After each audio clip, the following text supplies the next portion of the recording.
Au nom du Père, du Fils et du Saint-Esprit. Évangile de Jésus-Christ selon saint Matthieu. En ce temps-là, la mère de Jacques et de Jean, fils de Zébédée, s'approcha de Jésus avec ses fils Jacques et Jean, et elle se prosterna pour lui faire une demande. Jésus lui dit: « Que veux-tu » Elle répondit: « Ordonne que mes deux fils que voici siègent l'un à ta droite et l'autre à ta gauche dans ton royaume. » Jésus répondit: « Vous ne savez pas ce que vous demandez. Pouvez-vous boire la coupe que je vais boire ?» Ils lui disent: « Nous le pouvons. » Il leur dit: « Ma coupe, vous la boirez. Quant à siéger à ma droite et à ma gauche, ce n'est pas à moi de l'accorder. Il y a ceux pour qui cela est préparé par mon Père. » Les 10 autres qui avaient entendu s'indignèrent contre les deux frères. Jésus les appela et dit: « Vous le savez, les chefs des nations les commandent en maître, et les grands font sentir leur pouvoir. Parmi vous, il ne devra pas en être ainsi. Celui qui veut devenir grand parmi vous sera votre serviteur, et celui qui veut être parmi vous le premier sera votre esclave.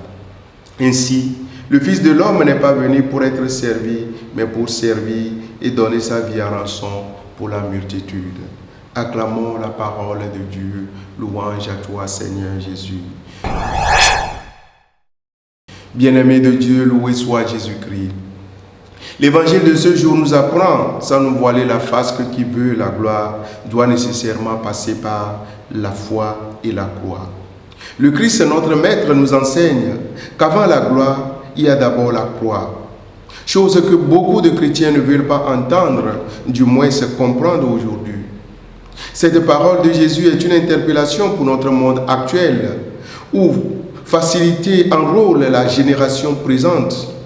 Dans un monde où nombre de chrétiens, surtout les jeunes, baignent dans la recherche des gains faciles, le giga, pour parler comme la jeunesse d'aujourd'hui, la parole du Maître vient à point nommé nous secouer.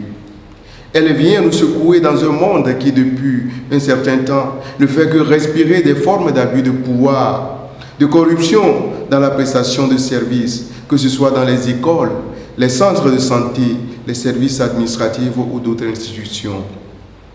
En effet, frères et sœurs, la recherche de la facilité ne fait que gagner le monde. On veut réussir dans la vie, mais on ne veut pas travailler. On veut réussir à l'examen de bac, de CEP, de BEPC, au concours, mais on ne veut pas étudier. Quelle horreur! C'est ainsi qu'on voit dans notre société d'aujourd'hui un cordonnier prendre des chantiers de construction, un berger devenir chirurgien, un boucher devenir ministre de la Santé, un tapissier de formation ici au rang de juriste. On veut réussir sans mériter, sans souffrir. On veut gagner sa vie sans travailler.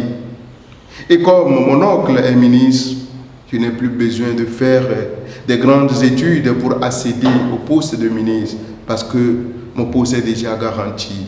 Ainsi va la société actuelle. Bien-aimé de Dieu, il n'y a rien au monde qui fasse sentir combien on a de la peine à entendre la parole de la croix. Jésus venait d'en parler aussi clairement qu'on a vu, et l'un de l'entendre, la mère des fils de Zébédée vient auprès de lui négocier cette gloire pour ses fils, et en précisant même le poste où elle voulait que ses fils paraissent. Ce n'est pas mauvais en soi. La demande de cette mère, pour toute autre mère aujourd'hui, comme pour toute autre mère aujourd'hui, n'est pas du tout mauvais. Mais à celle-ci, Jésus répond: vous ne savez pas ce que vous demandez. Une manière de leur dire que vous parlez de gloire et vous ne songez pas à ce qu'il faut souffrir pour y parvenir. Cette parole de Jésus est à prendre au sérieux et à peser à sa juste valeur, frères et sœurs. En s'adressant ainsi à cette bonne dame et à ses fils Jean et Jacques, Jésus veut apprendre et leur expliquer que pour avoir la gloire, il faut nécessairement passer par le calice. Ce calice amer qu'il faut avaler. Ce passage est à la fois incontournable pour lui-même, le Maître, ainsi que pour tous ses disciples. Pour Jésus, avaler toutes sortes d'amertume Être dans les épreuves, les tentations, les tribulations, être dans la souffrance jusqu'à y avoir tout le corps plongé, comme lors de notre baptême, la gloire de Dieu est indubitablement à ce prix-là. Bien-aimés de Dieu, les apôtres de Jésus s'offraient à tout, mais Jésus, qui connaissant leur ambition démesurée et qui voyait bien en réalité qu'ils ne s'offraient pas à souffrir que par ambition, ne voulut pas les satisfaire. Il ne voulait en aucun cas les flatter, les amadouer, les caresser dans le sens des poils. Voilà pourquoi il leur dit la vérité en acceptant leurs paroles de la croix. Il ne voulait pas les flatter, les amadouer, les caresser dans le sens des poils. Voilà pourquoi il leur dit la vérité en acceptant leurs paroles de la croix.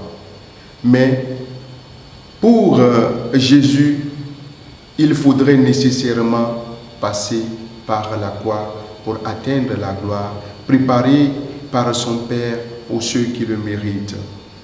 Bien-aimés de Dieu, il nous faut s'attacher à la croix. Et pour attacher les disciples à la croix, dont ils n'entendaient pas encore la vertu, Jésus-Christ remet à son Père ce qui regarde la gloire et ne se réserve en ce lieu qu'à prédire les afflictions.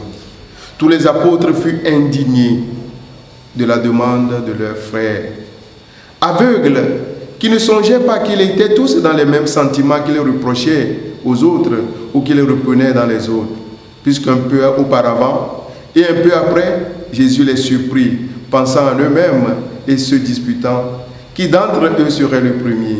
C'est ainsi qu'on ne peut souffrir dans les autres le vice qu'on a en soi-même. Frères et sœurs, ne soyez pas ambitieux, ô chrétiens. Ne sois pas ambitieux. Il ne faut pas avoir le goût de grandeur et ne désire point le commandement, le pouvoir, la vaine gloire, ni aucun avantage parmi les hommes, puisque tu es le disciple de celui qui, étant le Seigneur de tout, s'est rendu le serviteur et a mis sa gloire à acheter ses élus par la perte de sa vie. Racheté par l'humilité et la croix de ton Sauveur, ne songe en aucun cas à t'élever ni à t'enflammer toi-même pour devenir grand. Que le Seigneur nous donne de nous mirer, de nous contempler ou de mieux nous connaître dans les autres, et qu'il nous donne de fuir les vaines gloires pour lesquelles nous piétinons et malmenons nos frères et sœurs. Aujourd'hui, donne ta vie à Dieu.